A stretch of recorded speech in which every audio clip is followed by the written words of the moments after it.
Hello dear students, आज हम इस ई वीडियो लेक्चर में साइक्लो कन्वर्टर्स के बारे में स्टडी करेंगे।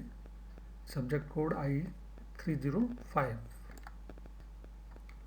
देखिए, cyclo converters are basically AC to AC converters with frequency and voltage control at output. तो बेसिकली ये AC वोल्टेज से AC वोल्टेज कन्वर्जन करता है, जिसमें आउटपुट फ्रीक्वेंसी और वोल्टेज को आप कंट्रोल कर सकते हैं। Circuit made from two converters, namely positive converter and negative converter. तो बेसिकली साइक्लो कन्वर्टर का सर्किट जो है दो कन्वर्टर सर्किट से मिलकर बना होता है, जिसमें एक पॉजिटिव कन्वर्टर होता है और दूसरा नेगेटिव कन्वर्टर होता है। तो देखिए, ये पॉजिटिव कन्वर्टर का सर्किट दिखाया गया है। पॉजिटिव कन्वर्टर बेसिकली रेक्टिफायर है। कन्वर्टर्स बेसिकली रेक्टिफायर ही है। तो देखें, पॉजिटिव कन्वर्टर बेसिकली एक फुल वेव रेक्टिफायर है। सेंटर टैप ट्रांसफार्मर को यूज़ करते हुए बनाया गया है। इसमें दिखाया गया है, इसमें दो डायोड्स की जगह पे SCR काम में लिए गए, T1 एंड T2। तो आप देखेंगे, जब ए पॉइंट पॉजिटिव हाफ साइकिल में जब पॉजिटिव होगा तो करंट T1 SCR जब कंडक्ट करेगा तो लोड में करंट क्लॉकवाइज डायरेक्शन में फ्लो होगा।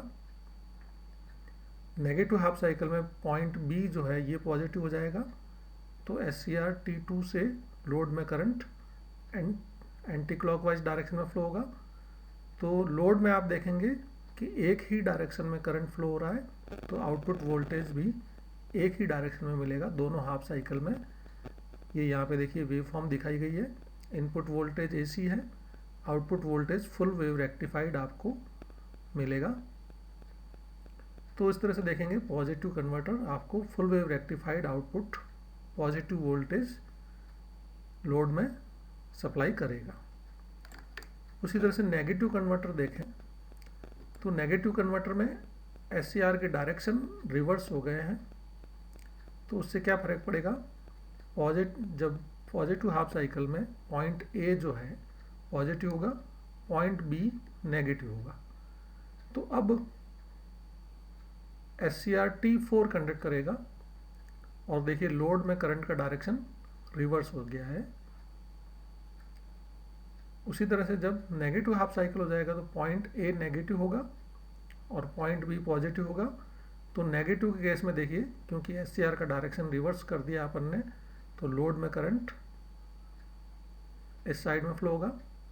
तो अब आप देखिए, दोनों ही हाफ साइकिल में लोड में करंट का डायरेक्शन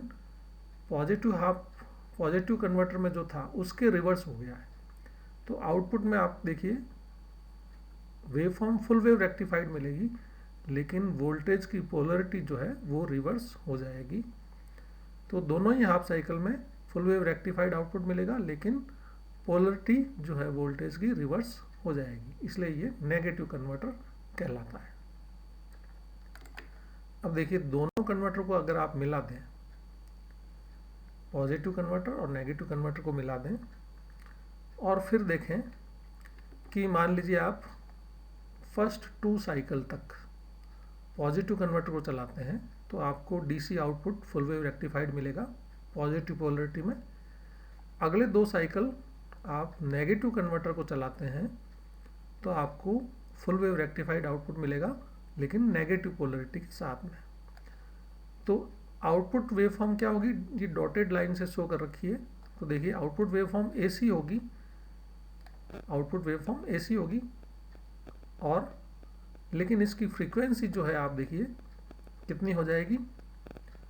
पहले आपने 2 साइकिल तक पॉजिटिव कन्वर्टर को चलाया, फिर 2 साइकिल तक नेगेटिव कन्वर्टर को चलाया, तो AC इनपुट के केवल टोटल आपने 4 साइकिल यूज़ किए हैं, लेकिन इन 4 साइकिल में आउटपुट AC आपको केवल 1 साइकिल का मिला है। तो आउटपुट फ्रीक्वेंसी कितनी होगी, 1/4। इनपुट में 4 साइकिल को यूज़ किया आपने, आउटपुट में केवल 1 साइकिल मिल रहा है, तो आउटपुट फ्रीक्वेंसी 1/4 हो गई। तो आउटपुट में AC मिलेगा आपको, फ्रीक्वेंसी 1/4 हो गई। तो ये डिपेंड करेगा कि आप कितने साइकिल तक पॉजिटिव कन्वर्टर को चलाते हैं और कितने साइकिल तक नेगेटिव कन्वर्टर को चलाते हैं, उसी के अकॉर्डिंग जो है आपको आउटपुट में फ्रीक्वेंसी मिलेगी। ये पॉसिबल क्यों हुआ? क्योंकि यहाँ पे आपने डायोड की जगह SCR को काम में ले लिया। SCR से ये पॉसिबल है कि आप जब चाहें SCR को ट्रिगर कर सकते हैं, जब चाहे SCR को ट्रिगर नहीं करें। तो ट्रिगरिंग कंट्रोल अपने हाथ में होने से आप आउटपुट में फ्रीक्वेंसी को कंट्रोल कर सकते हैं।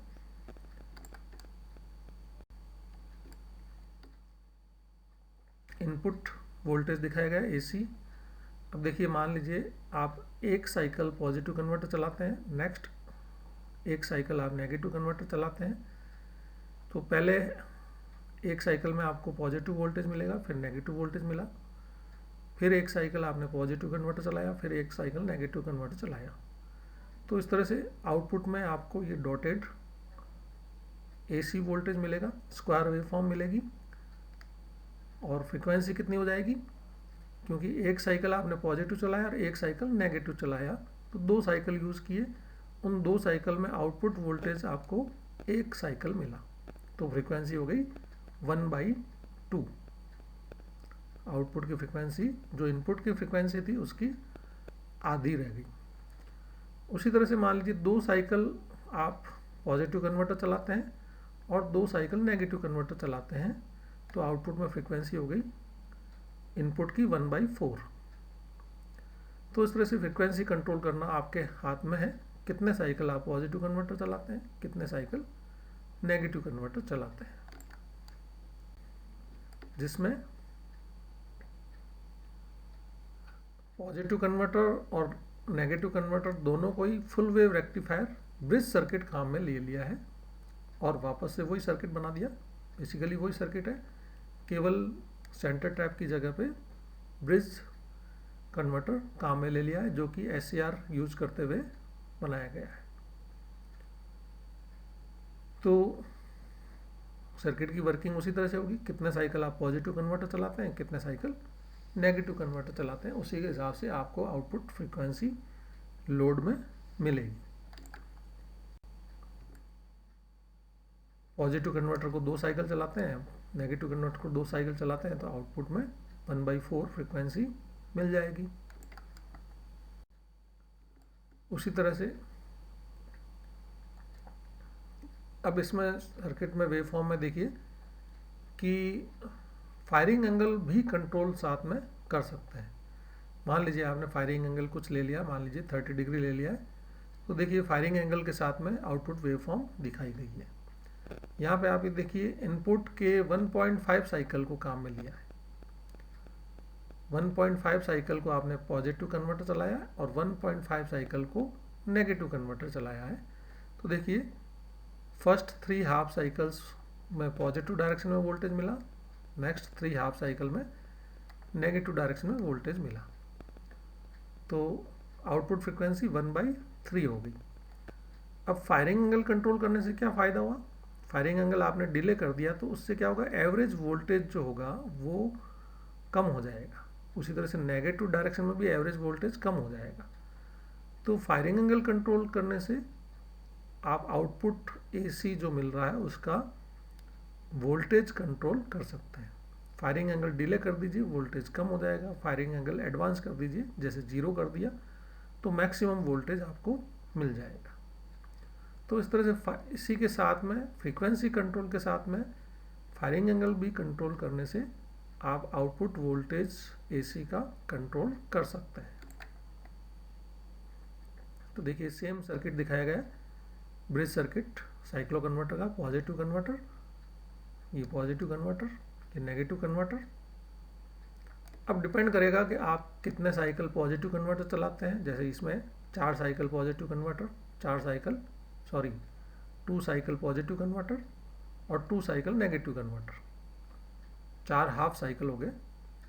तो 2 full cycle positive converter, 2 full cycle negative converter चलाया, फायरिंग एंगल अभी आपने 0 रखा, तो देखिए वोल्टेज आपको फुल मिलेगा और फ्रीक्वेंसी 1/4 हो गई इसमें।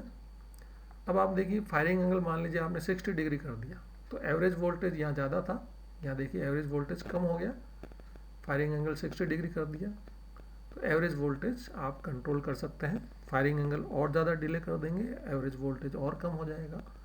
फायरिंग एंगल 0 कर दीजिए, फुल मैक्सिमम वोल्टेज मिलेगा। अब ये लास्ट वेव फॉर्म देखिए, इसमें थोड़ा सा ध्यान से कि फर्स्ट हाफ साइकिल में फायरिंग एंगल जैसे मान लीजिए 60 डिग्री रखा है, तो एवरेज वोल्टेज ये डॉटेड दिखाया गया है। फिर बीच के दो साइकिल में फायरिंग एंगल 0 कर दिया तो वोल्टेज एवरेज वोल्टेज बढ़ गया। फिर नेक्स्ट हाफ साइकिल में फायरिंग एंगल फिर 60 डिग्री कर दिया तो एवरेज वोल्टेज घट गया। उसी तरह से नेगेटिव डायरेक्शन में भी, नेगेटिव कन्वर्टर में भी फर्स्ट हाफ साइकिल में फायरिंग एंगल 60 डिग्री कर दिया, फिर फायरिंग एंगल 0 कर दिया तो वोल्टेज बढ़ गया, फिर फायरिंग एंगल 60 डिग्री कर दिया तो वोल्टेज घट गया, और इस तरह से। अब आप देखेंगे कि आउटपुट वोल्टेज की शेप क्या हो रही है। यहाँ पे देखिए स्टेप अप हो गया थोड़ा वोल्टेज, फिर वापस स्टेप डाउन हो गया, फिर स्टेप अप हो गया नेगेटिव में, फिर स्टेप डाउन हो गया। तो इस तरह से पिरामिड टाइप की वोल्टेज वेव फॉर्म आपको आउटपुट में मिलेगी। इससे क्या फ़ायदा होगा, इसका जब आप एवरेज करेंगे तो देखिए बीच में वोल्टेज ज़्यादा मिला, फिर कम हो गया 0 की जगह पे, फिर वोल्टेज बीच में ज़्यादा हो गया, फिर कम हो गया। तो इसका अप्रोक्सीमेशन जब आप करेंगे तो अप्रोक्सीमेशन से साइनोसाइडल वोल्टेज वेव फॉर्म आपको आउटपुट में मिल सकती है। तो इस तरह से फायरिंग एंगल को आप इस तरह से एडजस्ट कर सकते हैं कि आप इसका approximation sinusoidal voltage wave form करीब करीब आप प्राप्त कर सकते हैं फायरिंग एंगल को कंट्रोल करने से। बीच के साइकिल में फायरिंग एंगल कम कर दीजिए और शुरू के साइकिल्स और एंड के साइकिल्स में फायरिंग एंगल डिले कर दीजिए, जिससे कि output voltage wave form sinusoidal की तरफ बढ़ेगी। तो वेव फॉर्म को भी आप सुधार सकते हैं, साइनोसाइडल की तरफ ले जा सकते हैं। अब देखिए इसमें फर्स्ट 1.5 साइकिल को पॉजिटिव कन्वर्टर चलाया, फिर नेक्स्ट 1.5 साइकिल को नेगेटिव कन्वर्टर चलाया, और अगर फायरिंग एंगल इस तरह से एडजस्ट किया कि पहले साइकिल में फायरिंग एंगल डिले कर दिया, बीच वाले साइकिल में फायरिंग एंगल 0 कर दिया तो आउटपुट वोल्टेज ज़्यादा बढ़ गया, फिर नेक्स्ट फायरिंग एंगल आपने डिले कर दिया तो वोल्टेज कम हो रहा है। तो इस तरह से अप्रोक्सीमेटली आप sinusoidal voltage wave form output में प्राप्त कर सकते हैं फायरिंग एंगल को प्रॉपरली कंट्रोल करके। तो इस तरह से साइक्लो कन्वर्टर में आप आउटपुट वोल्टेज को कंट्रोल कर सकते हैं, वेव फॉर्म को साइनोसाइडल बना सकते हैं, और फ्रीक्वेंसी भी आप अपने हिसाब से आउटपुट में एडजस्ट कर सकते हैं। लेकिन फ्रीक्वेंसी हमेशा इनपुट फ्रीक्वेंसी की कम ही फ्रीक्वेंसी आप ले सकते हैं, ज़्यादा फ्रीक्वेंसी नहीं ले सकते। ये थोड़ी लिमिटेशन है साइक्लो कन्वर्टर में, फ्रीक्वेंसी को कम कर सकते हो आप, ज़्यादा नहीं कर सकते। तो ये साइक्लो कन्वर्टर की वर्किंग है। बहुत ही एप्लीकेशंस हैं साइक्लो कन्वर्टर की इंडस्ट्री में। आप अपनी रिक्वायरमेंट के according output voltage and frequency को कंट्रोल कर सकते हैं। तो इस लेक्चर को यहीं कंक्लूड करते हैं। Thank you.